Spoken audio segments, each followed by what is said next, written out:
آنچه که در 4 تا بازی که توی این ویدیو انجام دادم در انتظارتونه، ترکیب جالبی از نکات آموزشی، لحظات بسیار هیجان انگیز و البته مرز باریک غم و شادی توی یه بازی شطرنجه. بازی‌های بلیتز همیشه هیجان خاص خودشونو دارن و نتایجش تا آخرین لحظه معمولا قابل پیش بینی نیستن. پس بهتون توصیه میکنم که حتما این ویدیو رو تا انتها دنبال کنید، چون از اون دست ویدیوهایی هستش که احتمالاً دوستش خواهید داشت. قبل از شروع بازی‌ها اگه اولین باره که ویدیوهای این کانال رو می‌بینید، حتما کانال رو سابسکرایب داشته باشید و از مطالب آموزشی این کانال برای رشد و ارتقای سطح شطرنجتون استفاده کنید.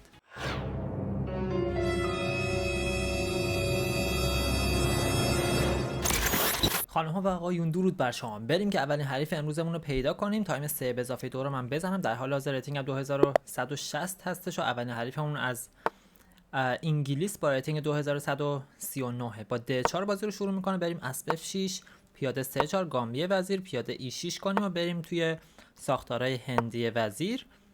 B6 کنترل خونه E4 رو باید به دست بگیریم. پیاده J3 کرد و حالا وارد سیستم های کاتالان شد. اونقدرای این سیستم رو دقیق بلد نیستم، ولی خب فیلم رو B4 میذارم، یه کیش میدم. اینو تا اینجاشو میدونم و اینجا میدونم یه شاخه خیلی تند و تیز A5، وزیر E7 هم همینطور و حتی برگشتن فیل به خونه E7 هم یکی دیگه از لاین های بازی هستش که بیایم امروز A5 کنیم ببینیم چطور میشه. من واقعا تا حالا هیچ وقت تو زندگیم A5 نکردم توی این لاین، ولی به هر حال قلعه کوچیک برم و بعد از اسب C3. خب قضیه اینه که نمیدونم که ایده A5 دقیقا چی بوده، مشکل اصلی اینه. ولی به هر حال بریم این شکلی جلو بریم که پیادم D5 بیارم. من به هر حال قاعدتا باید حرکت خوبی باشه. بریم توی مرکز صفحه.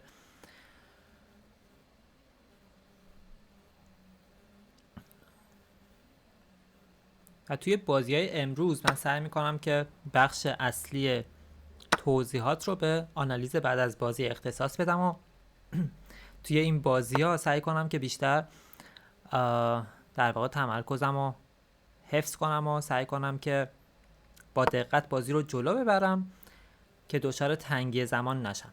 اسب D7 گسترش بدیم. نتیجه این تعویض چیز بدی واسه من نمیشه با توجه به باز شدن این ستون.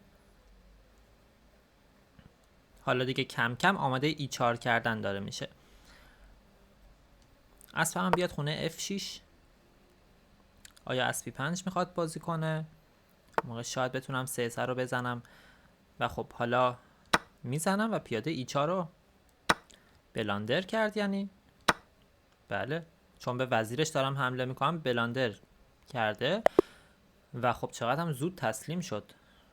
به خاطر یه پیاده، البته که خیلی پیاده مهمیه، پیاده مرکزی هستش که دقیقا کل بار بازی سفید رو یه جورایی به دوش میکشه و اگر که اونو از دستش بده خیلی بازی براش سخت میشه. ولی خب دیگه خیلی زود هم تسلیم شد. بریم یه آنالیز سریع داشته باشیم، بازی رو آنالیز کنیم. توی این بازی با توجه به اینکه بازی طولانی نبود، ما 96% و حریف 90% دقت داشتیم و بازی همینطوری ادامه پیدا کرد. فقط اون لاینی که ما A5 کردیم و یه لحظه ببینم. پیاده A5 همونطور که گفتم جزء لاین های اصلی بازی هستش، ولی خب برگشتن فیل به خونه E7 هم یکی از لاین هاست.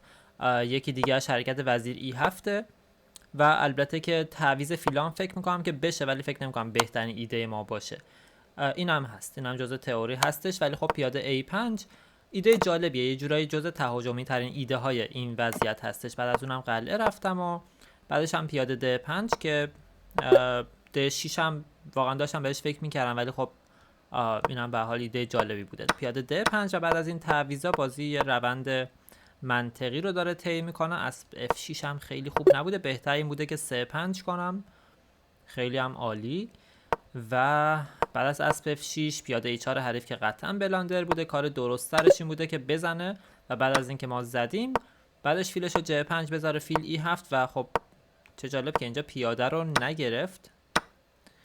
ولی خب به هر حال پیاده C5 پیاده ستون C ما ضعیف هستش، ولی خب اینو چرا نمیتونه بگیره؟ بعد از فیل E7 اگر که بیاد اینجا پیاده رو بگیره خیلی براش خوب نیست. چرا؟ چون که ما A2 رو میگیریم. از این جهت.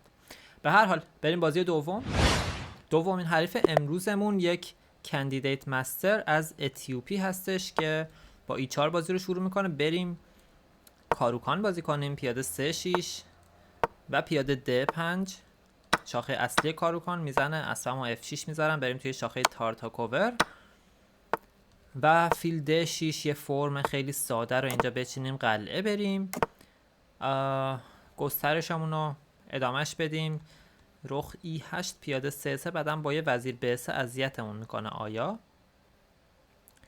من فیلمو فعلا J4 بذارم و بعد از اینکه H3 کرد میتونم فیلمو حتی H5 هم بیارم فعلا و خب فیلشو مجبورش کنم که برگرده. اسب D7 برای اینکه آچمزی رو از بین ببره مجبور بود که برگرده. ستون بازو بگیریم.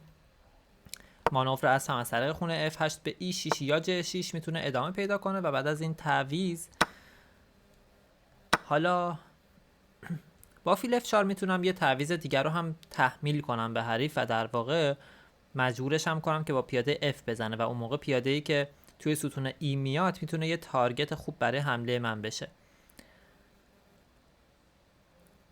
میتونه ایده جالبی باشه.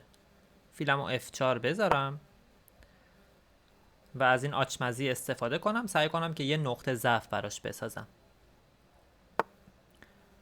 وزیر J4. چرا حریفامون امروز دارن انقدر پیاده میدن یا اینکه ما اشتباه داریم میکنیم؟ آره نمیتونیم پیاده رو بگیریم چون که من بزنم اسب F5 و یه چنگال میزنه به مات میشینه و به گرفتن رخ هم. پس در واقع دام گذاشته حریف برامون.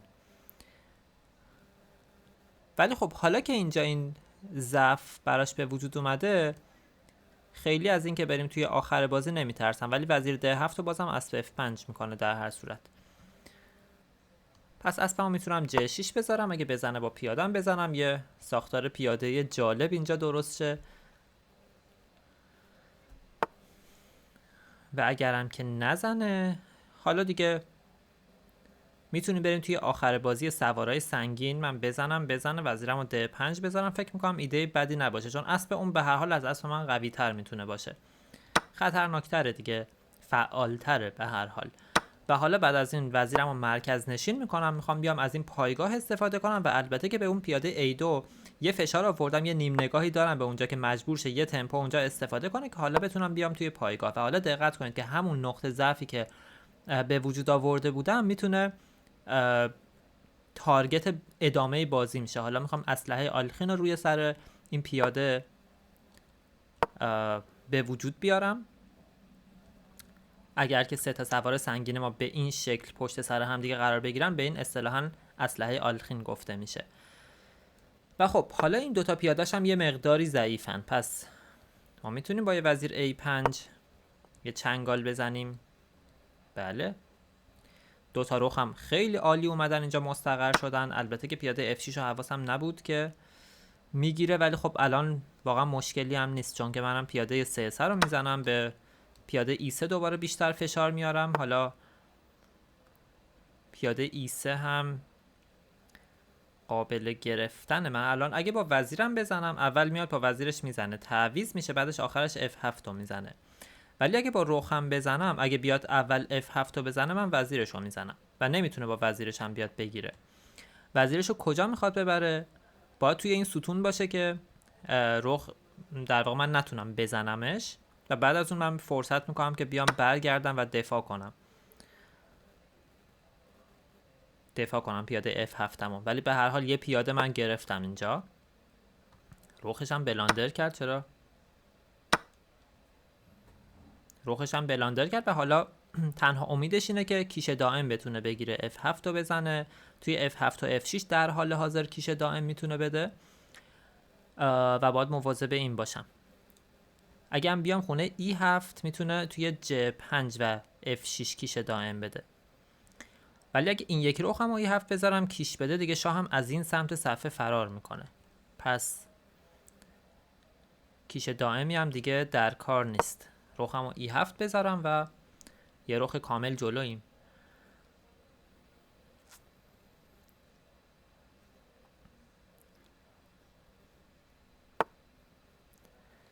خب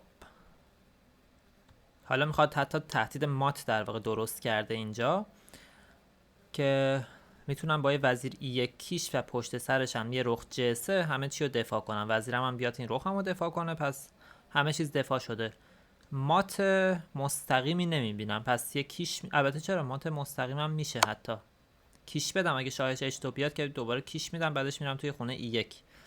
اگه رخش رو برگردونم هم که خب به حال دیگه خطر رفع شده، وزیرمو میارمش G3 و دیگه تهدید خاصی نداره، هیچ کیشی نداره، همه چیز دفاع شده و ما یه رخ کامل جلوییم و 23 ثانیه با 2 ثانیه فیشر کاملا برای بردن این وضعیت کافیه. هم میخوام رخ E1 کنم هم رخ E2، جفتشون کاملا اوکیه و خب وزیر رو این دیگه از این در واقع میشه گفت که کلک‌های بولتی بود که میاد وزیرش رو اینجا میذاره. اگر که من احیانا مثلا میگم رخ یکم، چون یه جورایی میشه گفتش که پریموو هم بودش، ولی اگر که پریموو کرده بودم اون موقع میومد وزیرم رو میگرفت.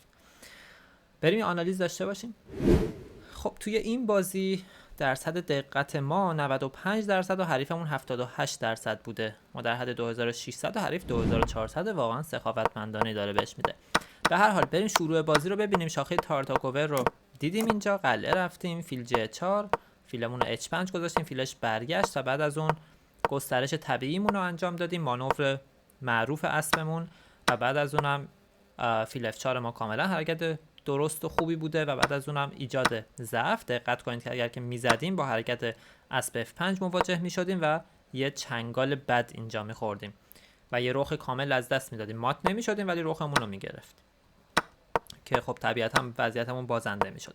اسب G6 هم بد بوده، حرکت بهترم چی بوده؟ وزیر D7، ولی خب تو ذهنم این بودش که بازم به هر حال اسبشو F5 میذاره و بعد از اون G6 آره اینم اوکی، ولی خب نمیدونم چرا حالا اسب G6 رو حرکت بد در نظر میگیره، چون که سفید میتونسته بیاد بازم اسب F5 کنه و حالا احتمالاً به خاطر اینکه اسب من توی موقعیت N3 قرار گرفته با H4 و H5 بخواد به هر حال بازی فعال و طرح قدرتمندی داشته باشه. حالا من با وزیر D5 با رخ E4 یا وزیر E4 میتونم بازی رو ادامش بدم، ولی خب به هر حال سفیده که داره فشار میاره و ما صرفا داریم دفاع میکنیم. ولی خب بعد از اون تعویض درستی ما داشتیم و بعد از اونم پشت سرش وزیر D5. دقت کنید که به این ضعفی که اینجا ما درست کردیم چطوری در ادامه کار تونست بهمون کمک کنه.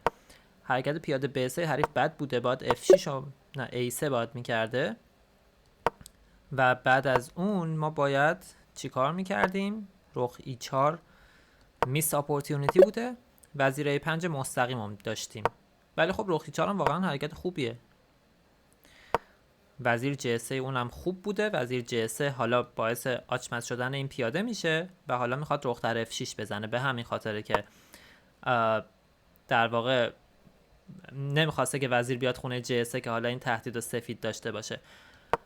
رخ F3 باید میزده پیاده F6 رو که البته بعد از اینم مشکل خاصی واسه ما پیش نمی اومده، در هر صورت ما میتونستیم اینجا با وزیر A5 پیادمون رو پس بگیریم همیشه، ولی خب به هر حال سفید میتونسته شرایط بهتری رو برای خودش فراهم کنه. رخ F3 خوب نبوده، وزیر A5 درسته، F6 رو میزنه، ما هم C3 رو میزنیم و حالا وضعیت برای ما کاملا بهتره. رخ در E3 دقت کنید که اگر که با وزیرم میزدم کیش میدادم، اول وزیرا رو تعویض میکرد و ته تهش میومد F7 رو میزد و این وضعیت متعادل میشد کاملا. رخمون رو باید برمیگردوندیم E7 و یه آخر بازی رخ با رخ و 5 در مقابل رخ و 5 که بازی به راحتی باید مساوی بشه. پس بنابراین کاری که من انجام دادم این بودش که بیام با رخم بزنم، به وزیرش حمله کنم. حالا نمیتونه با وزیرش بزنه طبیعتا و خب وزیرش هم باید تو این ستون بمونه که پیاده منو آچمز نگه داره که نتونم رخش رو بزنم. پس وزیر D6 دیگه خیلی بلاندر بوده، ولی حتی اگر که بهترین کار ممکنم انجام میداده که رخ F3 بوده، بازم وضعیت برای ما کاملا وضعیت برتری هسته، چون یه پیاده دیگه هم میگیریم، یه جفت رخ هم تعویض میکنیم، تهدیدهای حریف برطرف شده، ولی خب طبیعتا هنوز سفید توی بازی هستش، یعنی ما 2 تا پیاده جلو هستیم، ولی خب به هر حال رخ و وزیر در مقابل رخ و وزیره. ولی بعد از این دیگه یه رخ از دست میده. اینجا دقت کنید که اگر که یه مقداری کم دقتی میکردیم ممکن بودش که مثلا میگم رخ E1 بلاندره، چون که اینجا به کیش دائم سفید منجر میشه، کیش کیش کیش کیش و ما نمیتونیم از این کیشا در بریم. یا مثلا میگم اگر که ما این رخمون رو E7 می آوردیم که پیاده F7 مون رو دفاع کنیم، دوباره این یه بلاندره چون کیش میده، دوباره این ور بریم کیش میده، اون طرف هم بریم بازم کیش میده، پس دوباره کیش دائم اتفاق افتاده. پس بنابراین اینجا باید خیلی دقت میکردیم که به حریفمون شانس کیش دائم ندیم. هر وقت که وزیر توی صفحه هستش توی آخر بازی باید مواظب کیش دائم باشیم. و حرکتی که من کردم اوکی بوده. کار دیگه هم میشده کرد، مثل رخ E6 که اگر که زد کیش داد شاه اومد اچش، دیگه کیش دومی و اینجا نداشته باشه. ولی خب حرکت خودم به نظرم جالب تر بود. به هر حال بعد از رخ F5 حریف حواسمون باید باشه که اینجا حالا تهدید مات ساخته، میخواد کیش بده شاه ما بیاد خونه F8 و بعدش ماتمون کنه. پس بنابراین این خطر رو باید در نظر بگیریم، این تهدید رو باید در نظر بگیریم و دفاعش کنیم. کاری که من کردم این بودش که کیش بدم بهش، اگه شاهش می اومد خونه H2 دوباره کیش میدادم بهش و شاهش که پایین میرفت دوباره کیش میدادم بهش، مجبور بود رخش رو برگردونه، دوباره کیش میدادم بهش، مجبور بود بزنه، چه با وزیر چه با شاهش میزد فرقی نداشت، در هر صورت رخ E1 و کارش تموم بود. پس بنابراین مجبور شد که بعد از این کیش بیاد با رخش توی F1 دفاع کنه، ولی خب دیگه وزیرم اومد G3، دیگه این ستون بسته شد، هیچ کیشی حریف نداره، پس هیچ خطری هم نمیتونه داشته باشه و بعد از اینم که کار تموم شد. بازی جالبی بود. بریم بازی سوم. خب سومین حریفمون از هند هستش با ریتینگ 2268. هم یا با اسب F3 و پیاده B3 شاخه لارسن رو بازی کنم. اسب F3 B3، فیلمو B2 بذارم و پیادمو E3 بذارم. یه جورایی میشه گفتش که هندی وزیر برعکس میشه، ولی خب بهش نیمز و لارسن گفته میشه وقتی که برای سفید بازی میشه. فیلمو E2 بیارم. یه شروع بازی هایپر مدرنه، چون دقت کنید که ما هیچ پیاده رو توی 4 تا خونه مرکزی صفحه نذاشتیم، البته که حریفمون هم این کارو نکرده. قلعه و پیاده E5. خب با D4 من ادامه بدم، پیاده E4 اصلا برگرده خونه D2 و بعد از اون 3-4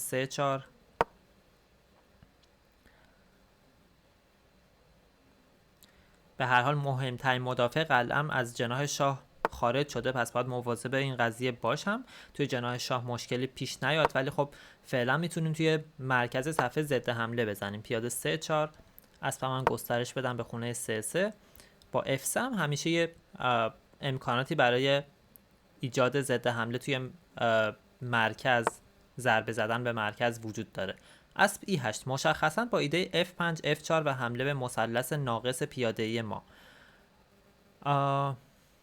خب ما باید بتونیم اون ور صفحه سریعتر یه بازی فعال به دست بیاریم، پس بنابراین من میام پیاده B4 میکنم و منم به مثلث ناقص پیاده‌ای حریف میخوام سعی کنم حمله ورشم. از طرف دیگه هم البته حالا که F5 میکنه دقت کنید که این قطر باز شده، پس حالا من اگه بزنه دوباره با اسبم بزنم با وزیرش نمیتونه بزنه چون فیل 3-4 میکنم. پس بریم یه پیاده مهم ازش بگیریم، یه پیاده خیلی خیلی مهم. اسب در D5 و باز شدن این قطر باعث شدش که یه پیاده خیلی خیلی مهم رو از دستش بده. خب اسبم برگرده F4، بعد از این جای خاصی نمیتونه بره. اسب F4 فیلشو F7 میذاره، بعدش میخواد حالا J5 کنه. البته که میتونم اسب F4 کنم، فیل F7 که کرد بلافاصله فیل 3-4 کنم، اگه J5 کرد اسبم میتونه دوباره برگرده بره E6 این بار. آره ایده جالبیه به نظرم. اسب F4 بریم پر انرژی و فعال بازی کنیم. فیل 3-4 حالا که این قطر باز شده از این قطر بیایم به حریف ضربه بزنیم. وزیرم هم به 3 بذارم دوباره بیشتر فشار وارد کنم. یه جورای اون داره مجبور میشه که بیاد دست به تعویض بزنه، تعویضی که اصلا خوشایندش نیست، چون ما هم کنترل ستون باز رو به دست میگیریم هم کنترل این قطر رو به دست میگیریم و همه جوره برای ما خوب میشه. اسب 3-6 فعلا فقط یه گسترش ساده داد، ولی به پیاده B4 هم به هر حال یه فشاری آورده. به 5 نداریم چون که اسب A5 میکنه. D5 این قطر رو بازش کنیم. چطوره؟ آیا ایده جالبی میتونه باشه یا اینکه نه خیلی ساده تر بازی کنیم، تعویض کنیم، فیلا رو تعویض کنیم، ما یه پیاده جلوییم نیازی به پیچیده کردن زیاد بازی نداریم. حتی اسب E6 منتها که اسب E6 رو بزنم آخرش پیاده B4 رو میگیره. پس فعلا رخم هم فعالش کنم، بیارمش خونه C1 یا اینکه پیادم رو دفاع کنم.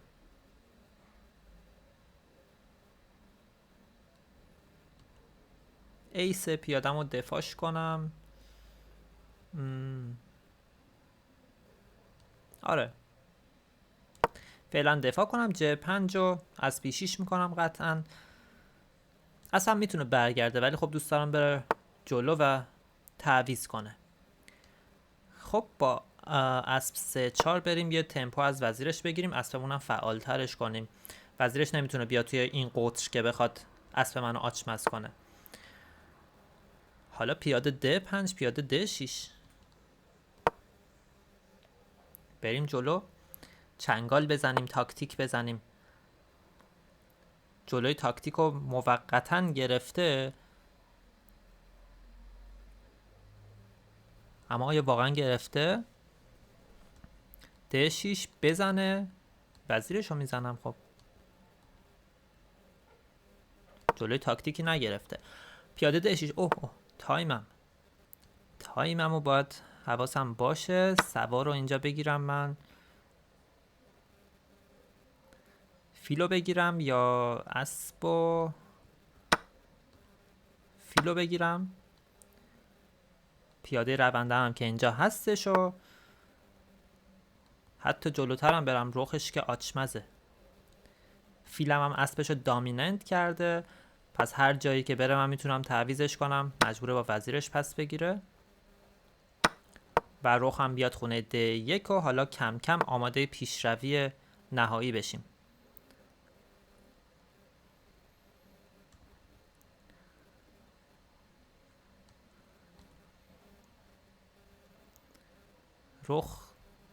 رخم بیارمش C1. فعلا که نمیتونه بزنه چون که یکی رخش آچمزه، پس میخوام رخ C8 کنم حالا. و خب حالا باید رخم رو C7 بذارم چون شاهش رو احتمالا حرکت میده. اسبم بیاد خونه D5 به وزیرش یه حمله کنم. میتونه آچمزم کنه ولی مشکلی هم نیست. رخم بره خونه C8. یه مقداری داره بازی پیچیده میشه توی این 5 ثانیه. نباید بذارم که بی خودی سخت شه. اگه بزنه عالی میشم، میزنم آخرش یه اسب 7 کیش دارم چون که این رخش آچمز میشه، وزیرشو میگیرم، یه چنگال میزنم. بزنه کیش میدم. اگه نزنه هم خب من میخوام بزنم. نهایتا تو این قطری آچمزی خیلی خوبی اتفاق میفته که میتونم یا وزیرشو بگیرم یا اینکه دست کمش وزیرا رو تعویض کنم. کیش بعد تموم شد. کیش میدم، وزیرش آچمز، شاه F7. اوه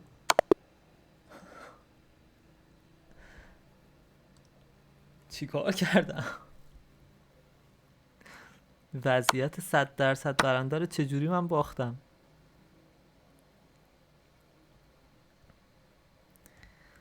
فکرم شاهش رو F7 میذاره، یعنی منطقیش برای این بودی که شاه F7 کنه بیاد وزیرش رو دفاع کنه من بزنم کیش و بعدش بزنم. اصلا حواسم نبود که شاهش J7 هم میتونه بیاد. البته که وضعیت برای ما برنده است اینجا، قطعا برنده است. میتونیم کیش بدیم، میتونیم هر کاری بکنیم، فقط وزیر رو نزنیم.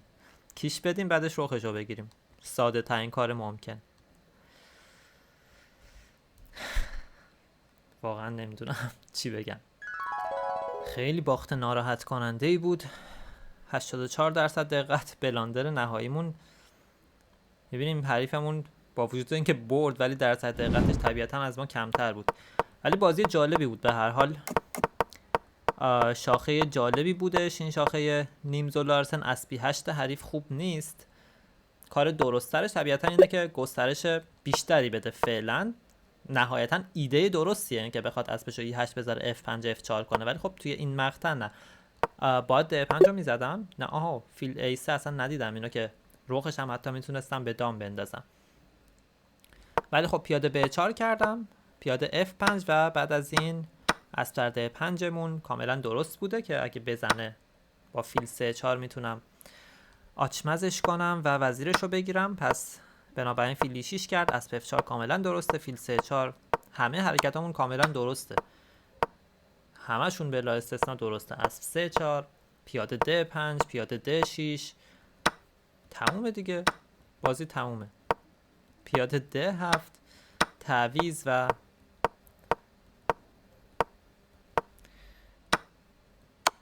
واقعا نمیتونم بفهمم که چه اتفاقی افتاد. همه حرکتمون تا اینجا درست بود، یهویی این بلاندر اتفاق افتاد و مات. در حالی که کار درستمون طبیعتا اینه که اینجا یه کیش بدیم، شاهش حرکت کنه، ما رخش رو بگیریم، یه رخ کامل جلویم و بازی بدون هیچ گونه دردسری میتونه با برد ما تموم شه. ولی پریموو که نبود، یعنی یه جورای ذهن و هماهنگی عصب و عضلم فکر کنم که برقرار نشد اینجا و اون لحظه ای که اینو زدم فکر کردم که شاهش F7. در هر صورت بریم بازی بعدی. چهارمین بازی امروز در برابر ریتینگ 2228 از فیلیپین هستش. این امروز به خاطر اینکه دوتا از بازی‌ها خیلی سریع تموم شدن 4 تا بازی کردم و خب دوباره توی شاخه اصلی کاروکان بریم ببینیم چه اتفاقاتی میفته. اسب F6، شاخه تارتاکوور و فیل D6.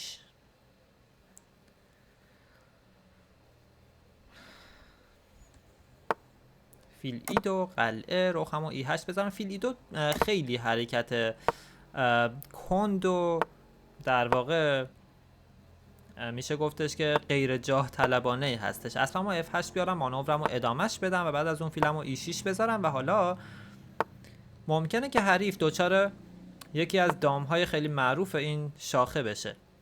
فعلا چون که وزیرش اینجا داره اسبشو دفاع میکنه نمیتونم قربانی فیل در H3 رو بدم، چون که فیل در H3 بزنم آخرش فیلشو F1 میذاره و همه چی رو دفاع میکنه. ولی خب من فعلا اسبمو J6 میذارم و اگر که وزیرش از اینجا تکون بخوره C2 یا B3 یا همچین جاهایی بیاد بلافاصله فیلو میزنم توی H3 و بازی تموم میشه تقریبا. رخم D8 بیارم،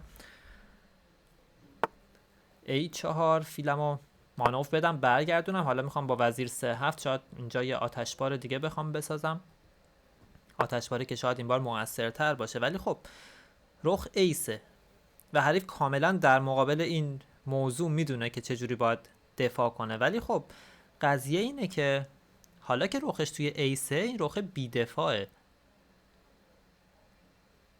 اگه من بیام H3 رو بزنم فیلو F1 بذاره، من بیام رخش رو بزنم با اسبش بزنه رخش رو میگیرم، با وزیرش بزنه اسبش رو نمیتونم بگیرم. مشکلم اینه رخش اسبش رو دفاع کرده، البته با فیلش هم میتونه بزنه. ولی به هر حال به این ایده باید فکر میکردم.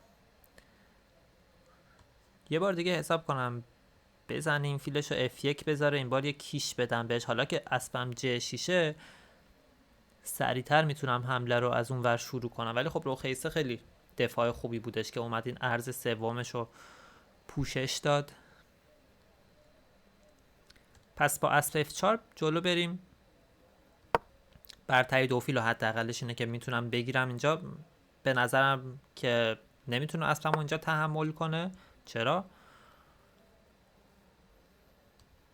خب اوکی، فیلمم F5 میذارم. به هر حال سوارای من دارن فعالتر میشن، دارن رو به جلو حرکت میکنم و درسته که حمله اکثریت پیاده ایشو داره انجام میده، ولی فعلا تا زمانی که سوارها انقدر زیاد باشن توی صفحه نمیتونه به این راحتی ها اون اکثریت پیاده رو تبدیل به پیاده رونده کنه و نهایتا پیاده روندهش رو بخواد ارتقا بده. اسبمو برگردونم E6 به این پیاده فشار بیارم، چون که همین الان با 2 نفر بهش حمله کردم. مشکلم اینه که با یه مهره کم ارزش‌تر دفاعش کرده. پس اگه بیام اینجا میتونم فشار خیلی خوبی بهش بیارم. اسب E6، فیل C3 یه جورای اجباریه، باید بیاد پیاده‌شو اینجوری دفاع کنه. و حالا فیلمو F4 بذارم یا وزیر D6، وزیر C7، حتی فیل E5. که نه، فیلی 5 رو با اسبش میزنه، بزنم با رخش میزنه، نه. B6 C5 فیل F4 رخش رو فقط بر میگردونه، خیلی اتفاق خاصی نمیافته. بعدش با J5 J4 هم که نمیتونم جلو برم.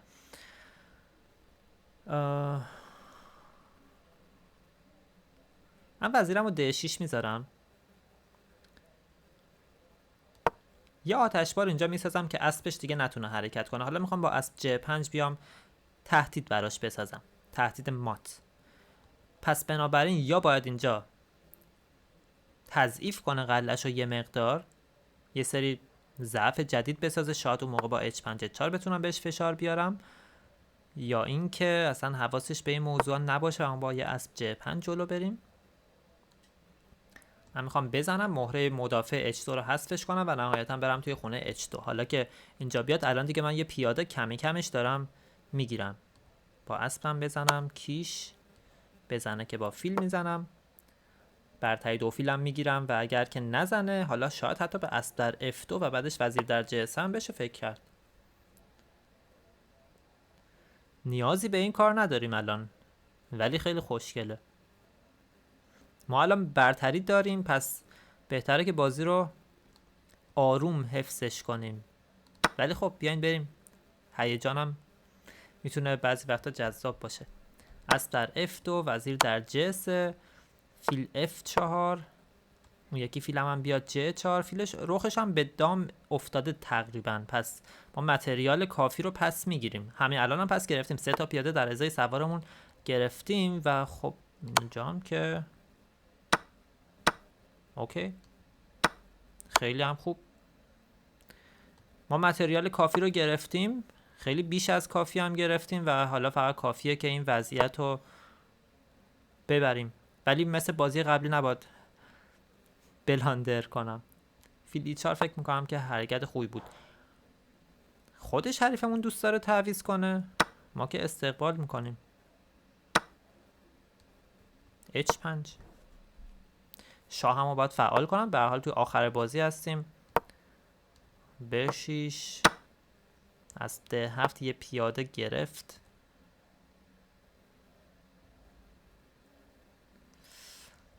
واقعا نمیخوام این بازی رو ببازم. شاه J7 پیاده B6 رو بگیر، من پیاده هامو از این ور سریعتر جلو ببرم. مگه اینکه بخوای D5 کنی بزنم و بعدش اسب در F6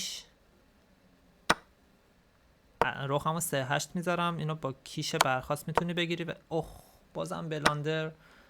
میتونست E7 کیش بده، چنگال بزنه، نزد. خوشبختانه از این شانس هم استفاده کنم. حالا که نزده، چرا بازی به این سادگی رو دارم اینقدر سختش میکنم نمیدونم واقعا. ولی خب حالا وضعیتمون بهتره، پیاده های ما خیلی خیلی قدرتمندن. 3 تا پیاده، البته که باید حرفمو پس بگیرم اینجا چون رخمو داره میگیره. فعلا یه کیش بدم اینجا و هیچی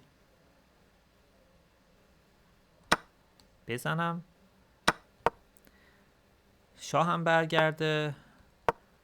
برگرده. حالا اسبش تکون بخوره پیاده رو میگیرم. واقعا چرا بازی ها داره اینجوری میشه و بازی مساوی شد به همین سادگی. این بازی برنده مساوی شد.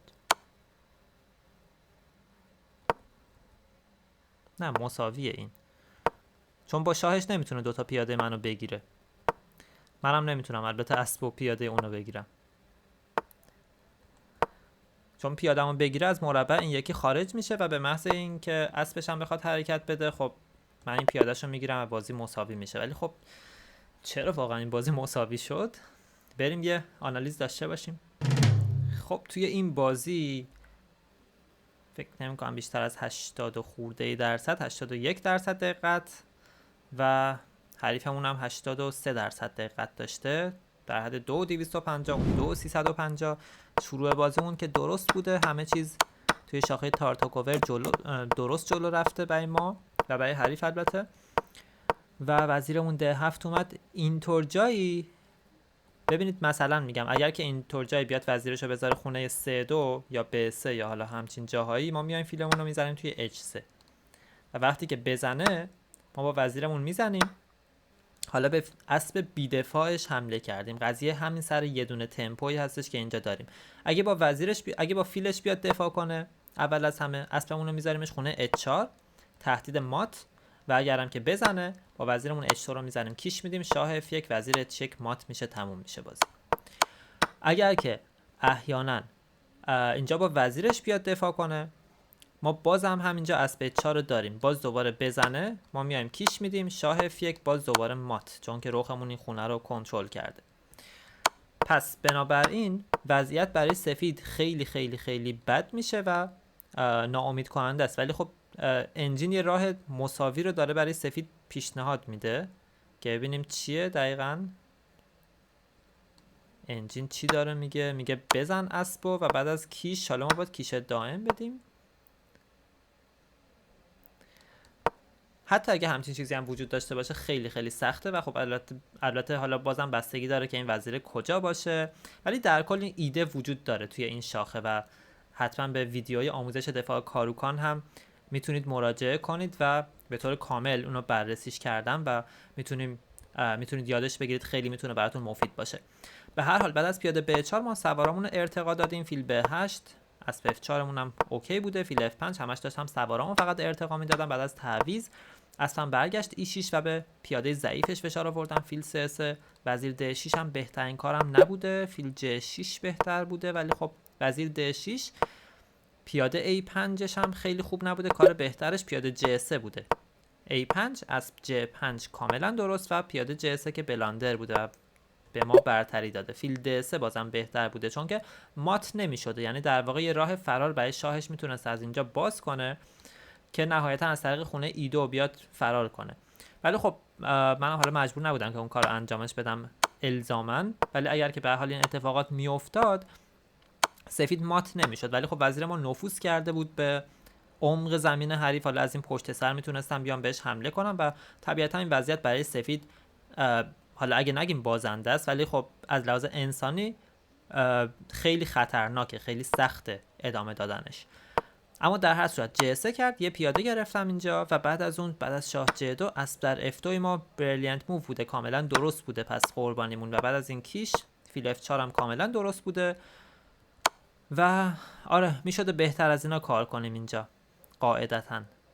وزیرا رو حفظش کنیم احتمالاً توی صفحه و چون که رخش هم به دام افتاده توی شبکه ماتیه، رخش البته میتونه E7 بیاد ولی خب انجین حتی به این توجهی هم نمیکنه. اگه رخو E7 بذاره چی میشه؟ کیش میدیم، دوباره کیش میدیم و بعدش وزیرمون رو شاه F8. چقدر جالب، میتونستیم رخش رو حتی به دام بندازیم و خب دیگه همه مهرهاشو میگرفتیم. ولی خب توی اون چند ثانیه که من تایم داشتم همینم برام به نظر کافی بوده. ولی خب میبینید که بازم برتری 9/10 پیاده شده. الان دقت کنید که الان ما یک رخ و 3 تا پیاده داریم در ازای یک اسب و فیل حریف و این دقیقا اون چیزیه که و داره فقط 9/10 پیاده به ما برتری میده، تقریبا یک واحد پیاده‌ای داره به سیاه برتری میده. و این خیلی مهمه که شما اینو درکش کنید که دقیقاً 2 تا سوار سبک از یک رخ و یک پیاده قدرتمندترن. حالا هر چقدر که بریم سمت آخر بازی این میتونه قدرتاشون نزدیکتر بشه، ولی خب به هر حال الان اون سوارا میتونن خیلی خوب با هم دیگه هماهنگ کار کنن. پیاده J5 هم خیلی خوب نبوده، کار درست‌ترم H5 بوده. حالا پیشروی این پیاده به ترتیب درست یه مقدار سخته، ولی خب اینکه برتری دو فیلش رو از دست داد کارو برای من خیلی هموارتر کرد، مسیر رو هموارترش کرد. B5 کار سختی بوده که بخوام پیداش کنم B5، چون که باید هم اینو حساب میکردم، هم آنپاسان رو حساب میکردم، هم C5 رو حساب میکردم. واقعا سخت بوده. بعد از آنپاسان اوکی خیلی چیز بیشتری هم انجین ارائه نمیده اونجا. H5 و میبینیم وضعیت الان به تعادل کشیده شده. از C5ش خوب نبوده، فکر کنم باید اینجا رخ E7 کنم، ولی B6 هم بد بوده و حالا وضعیت دیگه به تساوی کشیده شده چون که اینجا چنگال داره. شاه J7 و بعد از D5 اینجا دقیقاً بلاندر خیلی بزرگی کردم، رخ C8 و کار درست‌ترم این بودش که رخمو مثلا E6 بذارم، جایی که با اسبش نتونه بهم حمله کنه. اینم خیلی مهمه که بدونیم. مثلا میگم اگه رخ من بیاد خونه D8، اصطلاحاً به این میگن تقابل قطری بین رخ و اسب، حالا بین یک مهره‌ای و اسب. و این اسب برای اینکه بخواد به این رخ ما حمله کنه، حالا تجسم کن که اینجا به جای رخ مثلا شاه باشه، برای اینکه بخواد به اینجا کیش بده، حداقل به 3 تا حرکت نیاز داره. حالا از هر مسیری که بره به 3 تا حرکت نیاز داره. پس بنابراین ما تا چند تا حرکت اینجا از گزند حملات اسبش مسون هستیم و مشکلی برامون پیش نمیاد. ولی خب انجین میگه که رخو باید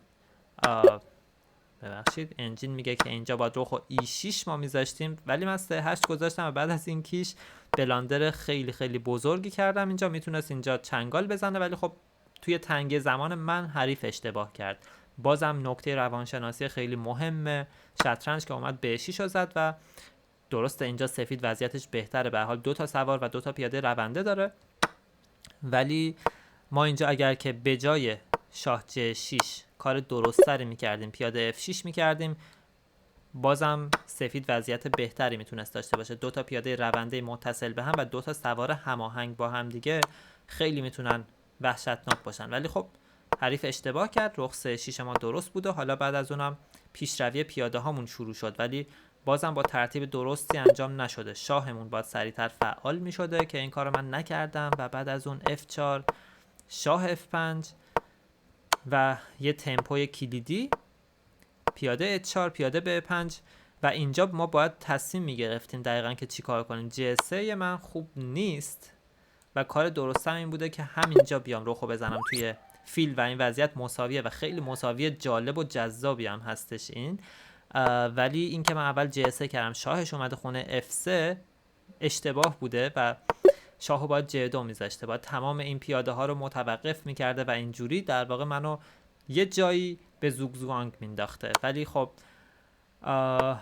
شاه F3 من زدم و بعد از اون شاه E6 که بازم خوب نبوده، ولی خب ما برتری داشتیم اینجا، یعنی برای ما وضعیت برنده شده. چه جالب، اگه H3 میکردم بهش فکر کردم، ولی خب H3 D7 باید کیشه، در واقع باید مسابقه 2 پیاده ها رو حساب میکردم، وزیر میشدم، با کیش وزیر میشدم و آره اون وضعیت میتونست خیلی جالب باشه. چقدر جذاب. H2 اون وزیر شه، ما وزیر شیم با کیش و بعد از این حالا باید این کیشا رو حساب کنیم. ولی این وضعیت از نظر انجین به نفع سیاهه. ما حالا ابتکار عمل داریم با کیش هامون و البته 2 تا پیاده‌ای که خیلی نزدیک به وزارت هستن و خیلی سخته که بخواد کنترلشون کنه، ولی واقعا سخت بوده که بخوام ببینم. شاه E6 دیگه وضعیت رو به تساوی کامل کشونده و شاه E7 و یه مساوی خیلی خیلی جالب و جذاب و آموزنده اینجا اتفاق افتاد. هر دومون توی یه حالتی هستیم که نمیتونیم مهرهای حریف رو بگیریم. اسب بی‌دفاعشو من اگر که بگیرم از مربع این پیاده خارج میشن و پیادهش وزیر میشه و اگر که اون بیاد پیاده H4 منو بگیره از مربع این پیاده من خارج میشه و پیاده من میره و وزیر میشه. پس بنابراین ما مجبوریم همین حالت رو حفظش کنیم و وضعیت به تساوی کشیده بشه. اما یه لحظه اینجا رو یه بررسی دقیق تر داشته باشیم. این وضعیت خیلی جالب بودش. اگه شاهش رو G2 میذاشت دقیقاً چه تفاوتی ایجاد میشد.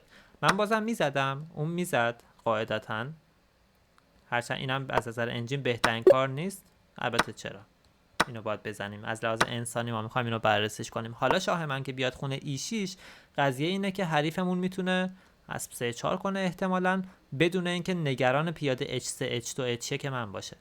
اسبشو میذاره خونه C4، پیادهشو دفاع میکنه و قضیه اینه که ما هیچ کدوم از این پیاده رو دیگه نمیتونیم جلو ببریم و شاهش همه چی رو کنترل کرد. اگه یکیشون رو جلو ببرم بزنه، اون یکی ها بازم پیشروی نمیتونن بکنن و این دقیقاً چیزیه که باید حریفمون رعایتش میکرد و باید از تایمش اینجا استفاده میکرد و راه درست رو پیداش میکرد. شاه F3 بلاندر بزرگی بوده که به این 3 تا پیاده امکان پیشروی میده. پس میتونسته بازی رو ببره. بازی پر افت و خیزی بود، کلی بالا پایین داشت و نهایتاً با نتیجه مساوی همراه شد. 2 تا برد خوب، یه مساوی عجیب و یه باخت خیلی خیلی ناراحت کننده توی آخرین لحظه حاصل 4 تا بازی ما توی این ویدیو بود. ولی به هر حال مجموعاً ریتینگمون افزایش پیدا کرد، به 2174 رسیدم و یه خورده اگه حواسمو بیشتر جمع کنم احتمالا میتونم که سریعتر این چالش رو توی بخش بلیت حداقل به پایان برسونم. امیدوارم که از این ویدیو لذت برده باشید و استفاده آموزشی لازم رو ازش برده باشید. اگر که این ویدیو رو براتون مفید بود و دوستش داشتید حتما ویدیو رو لایک کنید، کانال رو سابسکرایب داشته باشید و این کانال رو به دوستداران شطرنج معرفی کنید و از این طریق به رشد و پیشرفت این کانال کمک کنید. اگه تمایل داشتید از طریق لینک هایی که توی بخش دیسکریپشن و بیوی کانال هستش میتونید کانال رو مورد حمایت مالی قرار بدید. هم دوستان خارج از کشور هم دوستان داخل کشور میتونید از طریق همین لینک حمایت مالی انجام بدید و به من کمک کنید که بتونم فعالیت بیشتر و سطح بالاتری ارائه بدم. حتما توی کانال‌های تلگرام و پیج اینستاگرام ما هم جوین شید و مثل همیشه خوشحال میشم که از طریق بخش کامنت ها در جریان نظرات ارزشمندتون قرار بگیرم. مراقب خودتون باشید. من بهرنگم و در ویدیوی بعدی منتظرتون هستم.